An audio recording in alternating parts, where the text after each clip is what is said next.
प्यारे प्यारे दोस्तों, नमस्कार। स्वागत है आप सभी का मेरे YouTube चैनल में। और आज हम लोग लुसेंट वस्तुनिष्ठ सामान्य ज्ञान के बुक को पढ़ रहे हैं।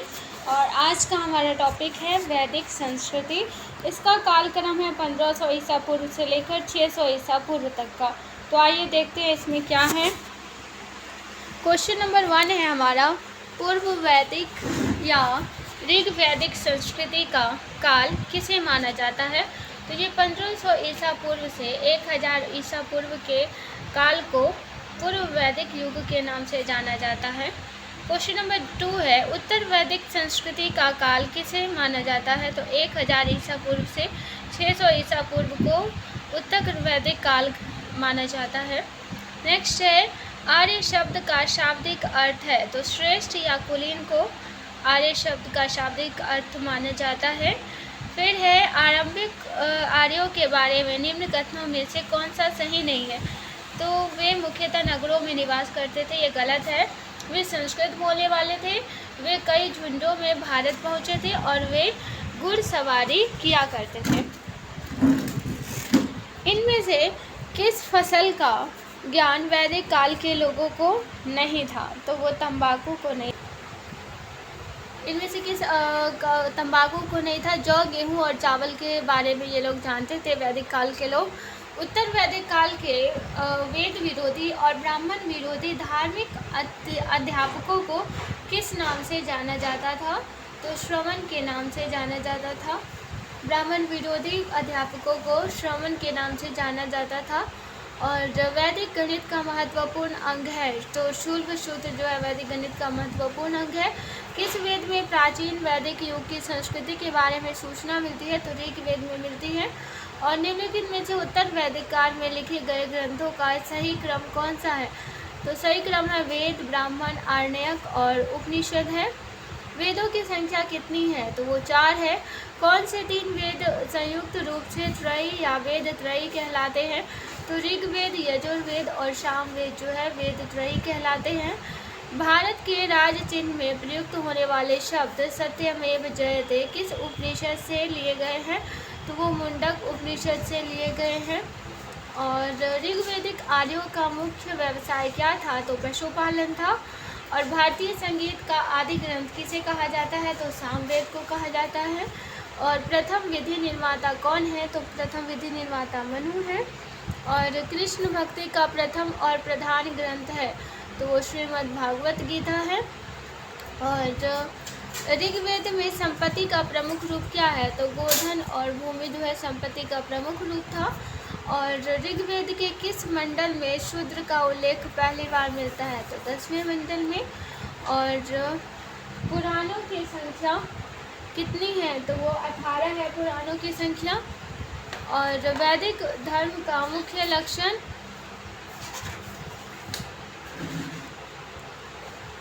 वैदिक धर्म का मुख्य लक्षण इनमें से किसकी उपासना करना था। तो वो प्रकृति की उपासना करना था। इस देवता के लिए ऋग्वेद में पुरंदर शब्द का प्रयोग हुआ है। तो इंद्र के लिए हुआ है। और शूल्ब सूत्र किस विषय से संबंधित पुस्तक है। तो ज्यामिति से संबंधित है। और अस्तो माँ सद्गम्या तमसो माँ ज्योतिर्गम्या मृत्योर्मा अमृतम गमया कहाँ से लिया गया है। तो ये उपनिषद से लिया गया है। और आर्य भारत में बाहर से आए और सर्वप्रथम कहाँ बसे थे। तो वो पंजाब में। सूची 1 और सूची 2 को सम्मिलित कीजिए। तो यहाँ पर है ऋग्वेद जो है वो होत्री यज्ञकर्ता से ऋग्वेद के होत्री, यजुर्वेद के अर्धवर्यु और सामवेद के थे उद्गाता उद्गृत और अथर्ववेद के थे ब्रह्मा। वेदों को अपौरुषीय क्यों कहा गया है। क्योंकि वेदों की रचना देवताओं द्वारा की गई है, इसलिए इसे अपौरुषीय कहा गया है। वैशेषिक दर्शन के प्रतिपादक है। तो वो उलूकनद है। और मीमांसा या पूर्व मीमांसा दर्शन के प्रतिपादक है जैमिनी। और वेदांत या उत्तर मीमांसा दर्शन के प्रतिपादक है बादरायण। ऋग्वेद के कौन सा मंडल पूर्णतः सोम को समर्पित है। तो 10वां मंडल। और प्रसिद्ध 10 राजाओं का युद्ध दशराज युद्ध किस नदी के तट पर लड़ा गया। तो परुष्णी नदी के किनारे। धर्मशास्त्रों में भू राजस्व की दर क्या है? तो 1/6। और 800 ईसा पूर्व से 600 ईसा पूर्व का काल किस युग से जुड़ा है? तो वो ब्राह्मण युग से जुड़ा है। किस काल में अछूत की अवधारणा स्पष्ट रूप से उदित हुई? तो धर्मशास्त्र के काल में।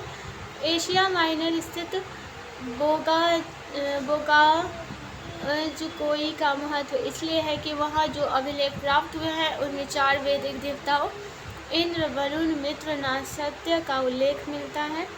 और गायत्री मंत्र देवी स्मृति को संबोधित किस पुस्तक में मिलता है? तो ऋग्वेद में। न्याय दर्शन को प्रचलित किया गया है गौतम ने। और प्राचीन भारत में निष्क से जाने जाते थे, तो स्वर्ण आभूषण जो जाने जाते थे निष्क के नाम से। योग दर्शन के प्रतिपादक है पतंजलि। उपनिषद पुस्तक की है दर्शन पर। सूची 1 और सूची 2 को सम्मिलित कीजिए। ऋग्वेद स्रोत एवं प्रार्थनाओं से भरा पड़ा है। यजुर्वेद में स्रोत एवं कर्मकांड है। और सामवेद में संगीतमय स्रोत है। और अथर्ववेद में तंत्र मंत्र एवं वशीकरण है। आरंभिक वैदिक साहित्य में सर्वाधिक वर्णित नदी है सिंधु। उपनिषद काल के राजा अश्वपति शासक थे, तो केकय के शासक थे। अश्वपति केकय के शासक थे। और आध्यात्म ज्ञान के विषय में नचिकेता और यम का संवाद किस उपनिषद से प्राप्त होता है? तो कठोपनिषद से। और वैदिक नदी काबुल का स्थान कहाँ निर्धारित होना चाहिए? तो अफगानिस्तान में। और कपिल मुनि द्वारा प्रतिपादित दार्शनिक प्रणाली है सांख्य दर्शन। भारत के किस स्थल की खुदाई से लौह धातु के प्रचलन के प्राचीनतम प्रमाण मिले हैं? तो अंतरजीखेड़ा से मिले हैं। और नेक्स्ट क्वेश्चन है, निम्नलिखित में से किसका संकलन ऋग्वेद पर आधारित और सामवेद का? निम्नांकित में से कौन प्रस्थान त्रयी में शामिल नहीं है? तो भागवत। और कर्म का सिद्धांत संबंधित है मीमांसा से। सुमेलित कीजिए। यहाँ पर है अथर्ववेद जो है वो औषधियों से संबंधित है। और ऋग्वेद जो है वो ईश्वर महिमा से संबंधित है।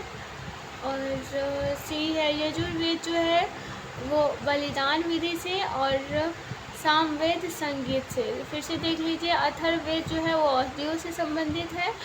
और यजुर्वेद ईश्वर महिमा, ऋग्वेद ईश्वर महिमा से, यजुर्वेद बलिदान विधि से। और सामवेद जो है वो संगीत से संबंधित है। चरक संहिता नामक पुस्तक किस विषय से संबंधित है? तो चिकित्सा से। और यज्ञ संबंधी विधि विधानों का पता चलता है यजुर्वेद से। वैदिक युगीन सभा मंत्री परिषद थी। वैदिक युग में प्रचलित लोकप्रिय शासन प्रणाली थी गणतंत्र। और सबसे प्राचीन वेद कौन सा है? ऋग्वेद। निम्नलिखित में से कौन भारतीय दर्शन की आरंभिक विचारधारा है? तो सांख्य। सांख्य, योग, न्याय, वैशेषिक, मीमांसा एवं वेदांत इन 6 मित्र भारतीय दर्शनों का स्पष्ट रूप से अभिव्यक्त हुआ है वैदिक युग में। निम्नलिखित में से वह दस्तकारी कौन सी है जो आर्यों द्वारा व्यवहार में नहीं लाई गई थी? तो लुहार। और आयुर्वेद जो है वो ऋग्वेद से संबंधित है। धनुर्वेद जो है यजुर्वेद से। गंधर्व वेद सामवेद से। और शिल्प वेद अथर्ववेद से संबंधित है। ऋग्वेद के किन 6 मंडलों को वश मंडल, गोत्र मंडल कहा जाता है? तो दूसरे मंडल से 7वें मंडल तक को वश मंडल या गोत्र मंडल कहा जाता है। और किस वेद में जादुई माया और वशीकरण का वर्णन है? तो वो अथर्ववेद में है। आर्य शब्द इंगित करता है श्रेष्ठ वंश को। ऋग्वेद में कुल कितने मंडल हैं? तो 10 मंडल हैं। आर्य भारत में संभवतः आए मध्य एशिया से। कौन सा वेद अंशतः गद्य रूप में भी रचित है? तो यजुर्वेद जो है वो गद्य रूप में भी रचित है। सभा और समिति प्रजापति की 2 पुत्रियां थी का उल्लेख किस वेद में मिलता है? अथर्ववेद में। ऋग्वैदिक युग की प्राचीनतम संस्था कौन सी थी? तो विदत थी। ब्राह्मण ग्रंथों में सर्वाधिक प्राचीन कौन है? तो शतपथ ब्राह्मण। गोत्र व्यवस्था प्रचलन में कब आई? उत्तर वैदिक काल में। अनुलोम विवाह का अर्थ है उच्च वर्ग पुरुष का निम्न वर्ग नारी के साथ विवाह। और प्रतिलोम विवाह का तब माना जाता है जब उच्च वर्ण की नारी निम्न वर्ण के पुरुष के साथ विवाह कर लेती थी। वैदिक युग में यव कहा जाता था जौ को। द्विही शब्द किसके लिए प्रयुक्त हुआ था? चावल के लिए। आथर्व का अर्थ है पवित्र जादू। और यहाँ पे सुमिलित करना है तो शिक्षा जो है ध्वनि शास्त्र, कल्प सूत्र है वो कर्म कांड, निरुक्त जो है वो शब्द व्युत्पत्ति शास्त्र भाषा शास्त्र, और छंद जो है छंद शास्त्र से आया है। नेक्स्ट है प्राचीनतम व्याकरण अष्टाध्यायी के रचनाकार है पाणिनि। और निम्न में से कौन सी स्मृति प्राचीनतम है? तो मनुस्मृति। आदि काव्य की संज्ञा किसे दी जाती है? रामायण को। प्राचीनतम पुराण है मत्स्य पुराण। ऋग्वेद में सबसे पवित्र नदी किसे माना गया है? तो सरस्वती को। वैदिक समाज की आधारभूत इकाई थी तो कुल और कुटुंब। ऋग्वैदिक काल के उस सबसे प्रधान देवता की पहचान करें जिसकी स्तुति में 250 सूक्तों की रचना की गई है तो इंद्र की। किस वेद में सभा को नरिष्टि अर्थात सामूहिक वाद विवाद या अनुलंघनीय कहा गया है? तो अथर्ववेद में। और किस रचना में नारी को सुरा और पांसा के साथ 3 प्रमुख बुराइयों में शामिल किया गया है? तो मैत्रायणी संहिता में। और उत्तर वैदिक काल में किस देवता को सर्वोच्च स्थान प्राप्त था? तो प्रजापति को। और सुमेलित करें यहाँ पर एक है राजसूय यज्ञ। तो ये राजा के सिंहासन रोहन से संबंधित यज्ञ था। राजसूय यज्ञ राजा के सिंहासन रोहन से संबंधित यज्ञ। अश्वमेध की यज्ञ राजनीतिक शक्ति बढ़ाने हेतु किया जाने वाला यज्ञ। वाजपेयी यज्ञ जो है शौर्य प्रदर्शन व प्रजा के मनोरंजनार्थ किया जाने वाला यज्ञ। और अग्निष्टोम यज्ञ तो देवताओं को प्रसन्न करने हेतु अग्नि को पशु बलि दिया जाने वाला एवं सोम रस का पान किया जाने वाला यज्ञ है। अब यहाँ सूची 1 और सूची 2 को सम्मिलित कीजिए। फिर है परुष्णी। परुष्णी का अर्थ होता है परुष्णी जो है रावी, आधुनिक नाम रावी। परुष्णी नदी का आधुनिक नाम रावी है। शतुद्री का आधुनिक सतलज, अस्किनी का चिनाब और विपाशा का व्यास। परुष्णी का रावी नाम था और शत्रुदी सतलज, अस्किनी चिनाब के पहले नाम अस्किनी था और विपाशा व्यास। संस्कारों की कुल संख्या कितनी है? तो 16 संस्कार की संख्या है। सुमेलित कीजिए। तो यहाँ पर है ब्रह्मा विवाह, समान वर्ण या जाति का विवाह ब्रह्म विवाह कहलाता है। दैवी विवाह में पुरोहित का पारिश्रमिक में मिले कन्या के साथ विवाह, पुरोहित का पारिश्रमिक में मिले कन्या के साथ विवाह। और आर्य विवाह में कन्या मूल्य के रूप में एक जोड़ी गाय व बैल चुकाकर किया गया ब्याह। एक जोड़ी गाय और बैल चुकाकर किया गया ब्याह आर्य विवाह। और प्रजापत्य विवाह में बिना दहेज का विवाह प्रजापत्य विवाह कहलाता था इनके साथ। और नेक्स्ट है सुमेलित करें। फिर है गंधर्व विवाह यानी कि प्रेम विवाह, आसुर विवाह यानी कि कन्या को खरीद कर किया गया विवाह, राक्षस विवाह यानी कि पराजित राजा की कन्या या अपहरण की गई कन्या के साथ विवाह, और पैशाच विवाह सोई हुई अवस्था में कन्या को गुमराह कर या मानसिक रूप से अस्वस्थ कन्या को गुमराह कर उसके साथ किया गया विवाह। और 3 ऋण में शामिल नहीं है तो देव ऋण या मातृ ऋण। तो ये जो है देव ऋण शामिल नहीं है। ऋग्वैदिक काल से संबंधित मृदभांड संस्कृति है तो गेरुवर्णी मृदभांड संस्कृति। उत्तर वैदिक काल से संबंधित मृदभांड संस्कृति है जो चित्रित धूसर मृदभांड संस्कृति। हरियाणा प्रांत में चिन्हित धूसर मृदभांड स्थल किस स्थान पर हाल ही में किए गए उत्खननों से प्रकाश में आया है तो वो भगवानपुर। प्राचीनतम विवाह संस्कार का वर्णन करने वाला विवाह सूक्त किसमें पाया जाता है तो ऋग्वेद में। ऋग्वेद में अघन्य वध योग्य नहीं शब्द का प्रयोग किसके द्वारा किया गया तो गाय के द्वारा।